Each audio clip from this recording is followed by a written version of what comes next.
তো 16 কোটির স্বপ্ন নিয়ে গেল। শান্তরে নেই তো আমার কথা আছে, এই টপিক তো শেষ হয় না।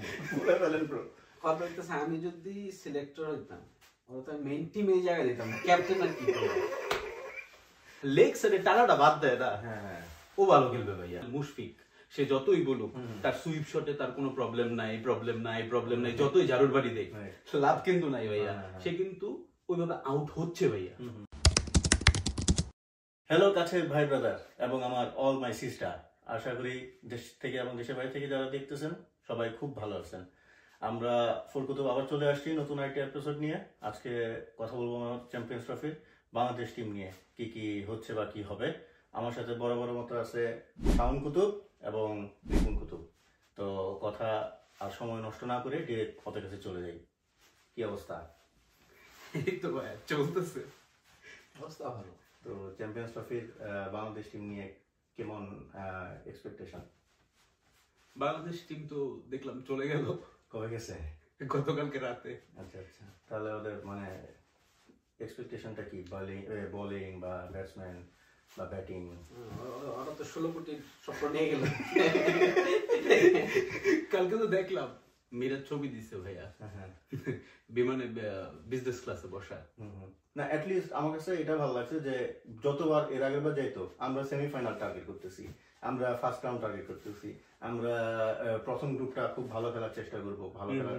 বাট এবার অ্যাটলিস্ট শান্ত বলছে যে আমরা কাপ নেওয়ার জন্য যাচ্ছি। অন্তত আপনার স্বপ্ন যখন দেখবেন বড় করে দেখেন, বলতে যখন হবে আমি বেশি করে বলবো। ঠিক আছে, আমাদের গলা বলে বলা উচিত। আমরা ব্যাটে বলে পারি বা না পারি এটা দেখার ব্যাপারটা, গলা ভরে বলা উচিত। যাই হোক, শান্তর ব্যাপারে যেহেতু বললাম, ও তো ক্যাপ্টেন। তো ক্যাপ্টেন হিসেবে আপনার কি মনে হয় বাংলাদেশ টিমে কিরকম রোল প্লে করতে পারবে? ওই যে বলে না যে ক্যাপ্টেন ফ্রম কি বলে এটা, এই 14 একটা লাইন, ফ্রম দ্য ফ্রন্ট। হ্যাঁ, ফ্রম দ্য ফ্রন্ট যে খেলে। তো কি মনে হয় কিরকম রোল প্লে করবে এবার? ভালোই করবে আশা করতেছি, কিন্তু বলতে পারতেছি না আসলে ভালো করতে পারবে কিনা, কারণ প্র্যাকটিসটা মন মতো হয় নাই, অ্যাটলিস্ট আমার মন মতো হয় নাই, খেলতে পারে নাই বেচারা। কোনো জায়গায় যায় যে খেলবো সেই সুযোগটাও পায় নাই। তো সেই হিসাবে কতটুকু সামনে থেকে দলে ধরতে পারবে, নেতৃত্ব দিতে পারবে, হয়তো নেতৃত্ব দিতে পারবে, কিন্তু পারফর্ম করতে পারবে, I have some doubt. ওর আশপাশের যে প্লেয়ারগুলো, সাপোজ ওপেনার বা ওর পরে শান্তরে নেই তো আমার কথা আছে, এই টপিক তো শেষ হয় না। কথা হইতেছে আমি যদি সিলেক্টর হইতাম ওরা তো মেইন টিমে এই জায়গায় দিতাম না, ক্যাপ্টেন আর কি করবো। তো আপনি ওর জায়গায়, আচ্ছা আমার কথা হচ্ছে যে আমরা ঠিক আছে, আমরা শান্তরা নিয়ে যতই মজা করি বা লিটন নিয়ে আমরা যতই মজা করি, মোনালিসা যাইটাই বলি, কিন্তু ওদের তো ব্যাকআপ নেই অ্যাকচুয়ালি, যে আপনি ওরা বাদ দিয়ে যে একটা প্লেয়ার খেলাবেন, আপনার ব্যাকআপটা কোথায়? এইটাই তো সমস্যা, এটাই তো আমাদের সমস্যা ভাইয়া। আপনার তো কি বলে একদম মাত্র পারফর্ম করছে এরকম প্লেয়ার দিয়ে হচ্ছে বড় বড় ইভেন্ট খেলানো উচিত। যেমন ইন্ডিয়া বিশ্বকাপে গেছে, জাস্ট এর আগে আইপিএল শেষ করে গেছে, তো আমাদের মাত্র বিপিএল শেষ হলো, নাইমরে সুযোগ দিতেন আপনি। নাইম তো ভালো পারফর্ম করছে, আপনি নাইম ভার্সেস হচ্ছে শান্তরে দেখেন। আচ্ছা, সেক্ষেত্রে আপনি ক্যাপ্টেন্সির কোটাটা কিভাবে পূরণ করবেন? ক্যাপ্টেন্সি ভাই আপনি ভাইস ক্যাপ্টেন মিরাজ যদি আপনি মিরাজ যদি দিতে পারতেন, তাসকিন ভালো ক্যাপ্টেন্সি করছে, দিতেই পারতেন, নতুনত্ব চেষ্টা করতেই পারতেন। হ্যাঁ, আপনি বিশ্বকাপের অনেকদিন ধরে প্ল্যান করে আসছেন, কিন্তু আপনি পরে আইসা যে আপনার যে তরি যে ডুববে গেছে এটা আপনার দেখতে হইব না। কিন্তু তরি যে ডুবছে কেমনে, কারণ আপনি শান্ত পারফর্ম করতেছে না, তো আপনি পারভেজ হাসান ইমনকে ঢুকাইছেন। আপনি কি বলে নাইম হাসান রেডি কি আপনার কি পরে এখন ওই যে আপনি যেটা বললেন যে মানে অনেকদিন আগের প্ল্যান, এখন হুট করে টিম থেকে যদি আমি ক্যাপ্টেন এরকম সাডেন বাদ দিয়ে দিই, তো এটা একটা ব্যাড ইমপ্রেশন একটা ক্রিয়েট হয় না টিমের মধ্যে, যে মোরালি তারা মোরালি ডাউন হবে। ঠিক আছে, ঠিক আছে, মোরালি খুব আপ নিয়ে গেল, শান্ত পারফর্ম করতে পারলো না, ম্যাচ হারতেছে, 2 ম্যাচ পরে মোরালি এমনি ডাউন হয়ে যাবে ভাইয়া। ঠিক আছে, এখন এই জায়গায় কি হইতে পারতো, নতুন একটা মানুষ ক্যাপ্টেন্সি পাইতো, সে তার সর্বোচ্চ উজাড় করে দিতে চাইতো। তবে আমি মিডল অর্ডার নিয়ে খুব আশাবাদী। তো আপনার কি মনে হয় মেহেদী মিরাজকে নিয়ে কি কোনো রকম সাফল্য হতে পারে ব্যাটিং লাইন আপে যদি উপরে উঠাই? আমার মনে হয় হইতে পারে যদি খারাপ খেলি আমরা, খারাপ খেলি বলতে আমাদের ম্যাচ থাকবে 3টা বা প্রথম দিকে হাঁটতেছি, হ্যাঁ মোটামুটি হাঁটছি, 1-2টা ম্যাচ হেরে গেছি, তো আরেকটা ম্যাচে দেখা যাবে মেহেদিরে এইরকম একটা শাফল করে একটা জায়গায় দিতে পারে যে ওপেন কর তুই বা এরকম ইয়ে। সৌম্য আর তানজিম সাকিব তানজিম তামিম এই দুজনের কাছ থেকে এক্সপেকটেশন কেমন? সৌম্য আমার মনে হয় ভালো করবে, ছেলেটার ভিতরে এখন ক্ষুধা ঢুকছে আমার মনে হয়, আমারও বোঝা যায় একটা জিদ আছে। এটা আমার পার্সোনাল ওপিনিয়ন, আমি জানি না এই ব্যাপারে, আমার আইডিয়া নেই যে না এবার আসলে কিছু করব আমি, আমার করার সময় আসছে। আমার কাছে যেটা মনে হয়েছে যে এখন সবচেয়ে সিরিয়াস সৌম্য ফুল ক্যারিয়ারে আমার মনে হয়, তো সেই হিসাব দিয়ে মোটামুটি খেলতেছো, হ্যাঁ খারাপ খেলতেছো, সেই হিসেবে ওর ভিতরেও একটা ক্ষুধা আছে। আবার তানজিদ তামিম আমার কাছে হ্যাঁ মোটামুটি একটা ফর্মে আছে, ভালো একটা ফর্মে আছে আমার কাছে মনে হচ্ছে বিপিএল ভাই একটা 100 তো ওই করলো বিপিএল এ, তো সেই হিসেবে ঠিক আছে। শান্তর ব্যাপারে তো বললামই যে শান্ত হচ্ছে আপনার কতটুকু ভালো করবে ডাউট আছে, কিন্তু আমি খুব আশাবাদী তৌহিদ হৃদয়কে নিয়ে, কারণ ও যদি বাবা ভাই বিশ্বাস করেন যে লেগ সাইডে টানাটা বাদ দেয় না, ও ভালো খেলবে ভাইয়া, ঠিক আছে সমস্যা। হ্যাঁ আর জাকেরও তো লেগ সাইডে বেশি টানে টানে, কিন্তু আপনি ফিনিশে ঠিক আছে, কিন্তু ও কিন্তু একদম নামতেছে মিডল অর্ডারে এই টাইমে। যেমন আমাদের মুশফিক, সে যতই বলুক তার সুইপ শটে তার কোনো প্রবলেম নাই, যতই ঝাড়ুর বাড়ি দেয় লাভ কিন্তু নাই ভাইয়া, সে কিন্তু ওইভাবে আউট হচ্ছে ভাইয়া, ঠিক আছে। তো আমাদের মিডল অর্ডারে যদি এরকম করে, এরকম যদি মানে তারা অনেক সিনসিয়ার, তারা অনেক কিছু করছে দেশের জন্য, কিন্তু মাঝে মধ্যে মানে সময়টাও আপনার বুঝতে হবে। এইগুলো যদি না হয়, যেমন তৌহিদ হৃদয় যদি না করে, মুশফিক যদি না করে, ঠিক আছে, তাইলে মনে করেন আমাদের এইদিকে ভুল খেলার মানে ম্যাচের ভিতরে ভুল করার যেই পার্সেন্টেজ গুলা, এটা কিন্তু অনেক নেওয়া যাবে। তারা একটু মাঠে থাকতে পারবে, অনেকগুলো রান পাবে তারা। ও একটা কথা বলছে ভুল, তো আমাদের যে কুইক উইকেট গুলা ফল করে এই ভুলের কারণেই তো হয়, শর্ট সিলেকশনের ভুল, তাই না, ম্যাচ রিডিং এর যে ল্যাকিংসটা।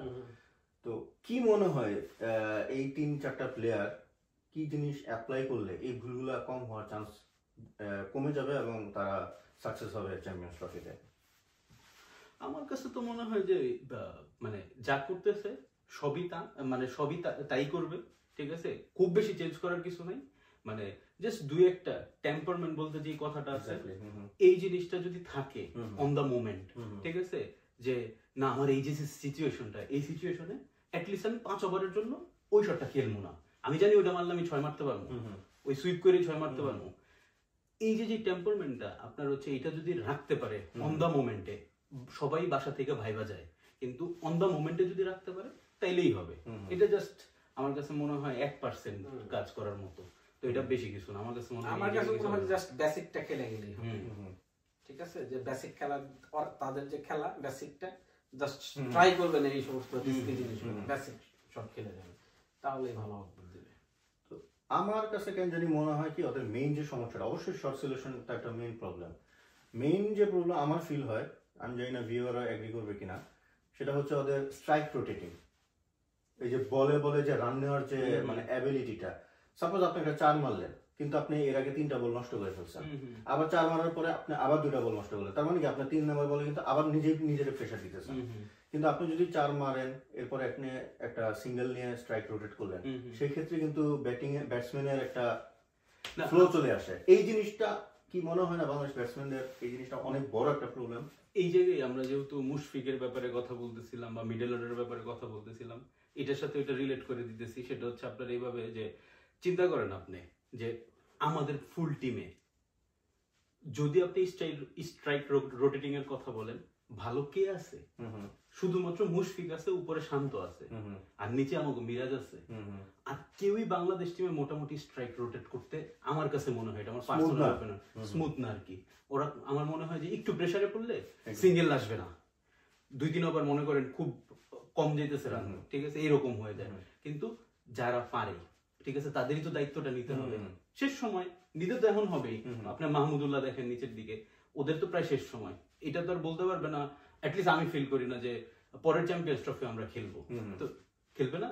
তো মেহেদী হাসান মিরাজের যে কম্বিনেশনটা মাহমুদুল্লাহ রিয়াদের সাথে এবং হচ্ছে মুশফিকের সাথে, আইদার মুশফিকের সাথে মাহমুদুল্লাহ রিয়াদের সাথে, এই যে সেন্সেশন, এটা কিন্তু একটা সেন্সেশন যে মানে যারা চলে যাবে তারাও দেওয়ার জন্য, যারা নতুন আসছে আমারও প্রুফ করতে হবে, ঠিক আছে, এই যখন হবে তাইলেই ভালো হবে। আমাদের মিডল অর্ডার এমনিতেই ভালো, এইগুলো হইলেই ভালো হবে আমার কাছে মনে হয়, ঠিক আছে। তবে আমি আশাবাদী হচ্ছে ফর্ম যেহেতু আছে সেই হিসেবে আমি আশাবাদী আমাদের এই ফিনিশার জাকের আলী, ঠিক আছে, জাকের আলী, রিশাদ, ঠিক আছে, এরা একটা মানে ঝাড়ুর বাড়ি দিয়া মনে করেন কিছু রান নিয়ে আসতে পারবে অ্যাটলিস্ট, ঠিক আছে, যদি আপনার লাগে। মাহমুদুল্লাহ রিয়াদ যদি কিছু বাড়ি দিয়ে যেতে পারে, জাকির আলী যদি কিছু বাড়ি দিয়ে দিতে পারে, রিশাদ যদি মনে করেন শেষের দিকে ছোট্ট করে একটু বাড়ি দিতে পারে, তাইলেই রান 300 হয়ে যায়, ঠিক আছে। তারপর আপনি যদি ওদের কথা শেষ করার পর আপনি যদি তাসকিনের কথাও চিন্তা করেন, ও খুব সুন্দর একটা ফর্ম নিয়ে যেতেছে। নাহিদ রানা অমায়িক বল করলো, ঠিক আছে। আপনার হচ্ছে মুস্তাফিজুর রহমান ঢাকাতে, হ্যাঁ ও একটু মানে ছন্দ ছাড়া, মানে আমাদের যদি আপনি পেস ইউনিটটা চিন্তা করেন সেই জায়গায় ওরা সবাই মোটামুটি একটা কনফিডেন্স নিয়ে যেতেছে। সাকিবের কথাও যদি চিন্তা করেন, খুব এগ্রেসিভ সিলেটের সাথে সবাই খারাপ বল করছে, ও কিন্তু ভালো বল করছে। তো সব যে একটা টিম যাইতেছে নাহিদ রানা সহ, আমার কাছে মনে হয় নাহিদ রানা খেলতে পারবে না, কিন্তু যেই টিমটা যাইতেছে এটা ফুল মোটামুটি ভালো একটা কনফিডেন্স নিয়ে যাইতেছে এবার। তবে আমার মনে হয় স্পিনটাও খুব ভালো হয়েছে, এর চেয়ে ভালো স্পিন কিভাবে যাইতো আমার মনে হয় না যাইতে পারতো। ওই পাশে মেহেদী হাসান মিরাজ আছে, ঠিক আছে, এই পাশে রিশাদ একটা লেগ স্পিনার। আপনি এই ফার্স্ট কোন একটা বড় ইভেন্টে একটা মনে করেন সেন্সেশন লেগ স্পিনার নিয়ে যেতে পারতেছেন, আপনি যদি টি-20 বাদ দেন 50 ওভারের ফরম্যাট ধরেন। তো সেই জায়গা থেকে আমার মনে হয় খুব সুন্দর কম্বিনেশন। হ্যাঁ, নাসুম আসলে দলে জায়গা পাবে কিনা সন্দেহ আছে, কিন্তু হ্যাঁ নাসুমও আছে। আমার মনে হয় বোলিং পিচ হইলে আপনার একটা স্পিনার এডিশনাল রাখতেই পারে। কেন বলতেছি, রিশাদ বোলিং ফিগার কিন্তু নট কোয়াইট ইমপ্রেসিভ। এক্স্যাক্টলি, এই জন্যই তো আমাদের ব্যাকআপ মাহমুদুল্লাহ আছে, কারণ রিশাদরে খেলাইতে হবে। ও আপনার ব্যাটিংটা দিতে পারবে কম্পেয়ার টু নাসুম, ভালো ব্যাটিং দিতে পারবে, এবং লেগ স্পিনার যে কোনো কিছু হইতে পারে। আপনি এই দিক থেকে অ্যাটলিস্ট 25% তো দিতে পারবো বোলিং থেকে, ঠিক আছে। তো আপনার ওই মানে আমার কাছে মনে হয় ভালো, মানে দলের জন্য ভালো হবে, 11 জনের জন্য ভালো হবে। ও সুন্দর বল দেওয়া যাবে, পেস করে, হ্যাঁ পেস করে দেওয়ার জন্য একটা এডিশনাল। আচ্ছা, এখন যদি বোলিং ডিপার্টমেন্টটা বলি, কে বেশি ভালো শেপে আছে মনে হয়? অবশ্যই তাসকিন, অসাধারণ ফর্মে আছে, আইপিএল এ খেলতে পারে এরকম একটা জিনিসের মাথায় আছে। তারপর হচ্ছে অনেক ভালো ভালো জায়গা থেকে ডাক পাইতেছে, নিজে ভালো প্রুফও করতেছে, সেই জায়গা থেকে মানে ও চারোদিকে খুব ভালো আছে, ঠিক আছে। তবে আমাদের একটা যেহেতু মনে পড়লো আর কি, আমাদের অনেক বড় একটা বিগ ব্লো, ঠিক আছে, সাকিব আল হাসান থাকলে খুব ভালো হইতো। আসলে টিমের 60% বুস্টটা বাড়ায় দেয় আর কি। অপোনেন্টও চিন্তা করে ওই টিমে সাকিব আল হাসান আছে, তাই না? তারপর বোলিংটা তো অনেক বেশি ভাইটাল আমাদের টিমের জন্য। ব্যাটিংও যখন করে লম্বা লম্বা ইনিংস খেলে। না, আমরা অ্যাকচুয়ালি সবাই সাকিবকে অনেক মিস করতেছি। হোপফুলি আমরা তাকে আবার খেলায় দেখবো ইনশাআল্লাহ, যদি সব ঠিক হয়ে যায়। হয়তোবা বাট সাকিব থাকলে চ্যাম্পিয়ন্স ট্রফিটা ভালো হইতো, যা হওয়ার হয়ে গেছে। সেই দিক থেকে আমার কাছে মনে হয় যে হালকা একটু ভুল আমাদের হয়েছে, সেটা হচ্ছে যেহেতু মিসিং নিয়ে কথা বলতেছি, সাকিব আল হাসান যেহেতু বললাম, তো লিটন দাসও, ঠিক আছে, ও থাকলে আমাদের উপরে একটু লেফটি রাইটি থাকতে পারতো। এবং আপনি অনেকদিন খেলাইছেন ছেলেটারে, সেই জায়গায় আসলে শেষ টাইমে বাদ দেওয়া, এর আগে তো আপনি তারা বাদ দেন নাই, এটাই ফার্স্ট ইভেন্ট যে আপনি বাদ দিলেন। তো that was a tough decision. আমার কাছে এমনিতে ফুল টিম মনে হয়েছে যে এটা আমাদের বেস্ট কম্বিনেশন গেছে, ঠিক আছে। যদি সাকিব থাকতো আরো ভালো হইতো, বাট যেটা গেছে এটা ভালো গেছে ভাইয়া। আমি যেটা বলতে চাচ্ছিলাম যে কম্বিনেশন হিসেবে নাহিদ রানার জায়গায় হাসান মাহমুদ হইলে ভালো হইতো কিনা। হচ্ছে যে হাসান মাহমুদ ডেথ ওভারে খুব ভালো বোলিং করে, ইয়র্কার গুলো স্মুথ হয়, যেটা হচ্ছে নাহিদ রানা এখনো ওটা অ্যাচিভ করতে পারে না। তো সেই জায়গা থেকে শুধু আমি স্পিড বেশি আমি ওকে নিয়ে গেলাম না, ও তো ভালো খেলতেছে। আপনি যে ওরে দল থেকে বাদ দিবেন, কিভাবে বাদ দিবেন? ও তো আপনার আগের ওয়ানডে ফরম্যাটে ছিল, এবং এরপরে আপনার কি হইলো, ওয়ানডে ফরম্যাটের পরে হচ্ছে আপনার বিপিএল হইলো, বিপিএলও ভালো করছে। তো আপনি সেই হিসেবে চিন্তা করলে আপনার যে আগের টিমটা ছিল ওরে সুযোগ দিতে হবে না? তাহলে তো আপনি বলতেন কি, যদি ধরেন আমি ধরে নিলাম যে হাসান মাহমুদরে ঢোকানো হইলো দলে, এরপরে কি হইতো, নাহিদ রানারে যদি বাদ দিত, আপনিই বলতেন, আমাদের দর্শকরাই বলতো এই ছেলেটারে কেন বাদ দিল বিশ্বকাপ থেকে। পুরো অনেক কথা হয়ে গেল। তো আমার শেষ প্রশ্ন খুবই সিম্পল, প্রথম ম্যাচ ইন্ডিয়া ভার্সেস বাংলাদেশ, তো কি মনে হয় কে জিতবে? এটা টাফ, মানে মন তো বলে যে বাংলাদেশ জিতুক, কিন্তু লজিক্যালি আবার ইন্ডিয়া জিততে যায়। তো ভোট 50-50, বাট ইন্ডিয়া জিতবে মনে হয়।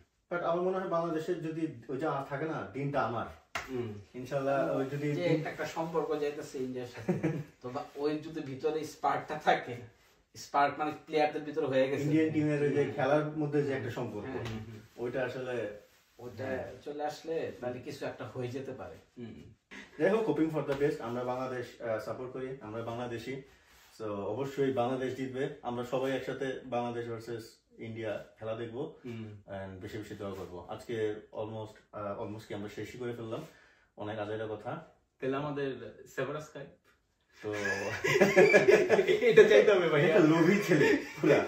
তো যেটা বললো, প্লিজ দয়া করে সবাই সাবস্ক্রাইব করে দিবেন, বেল বাটন না, বেল বাটন একটা টিপ দিয়ে দিবেন। এটাতে টাকা লাগে না, কিন্তু আমাদের অনেক ইন্সপায়ার করে।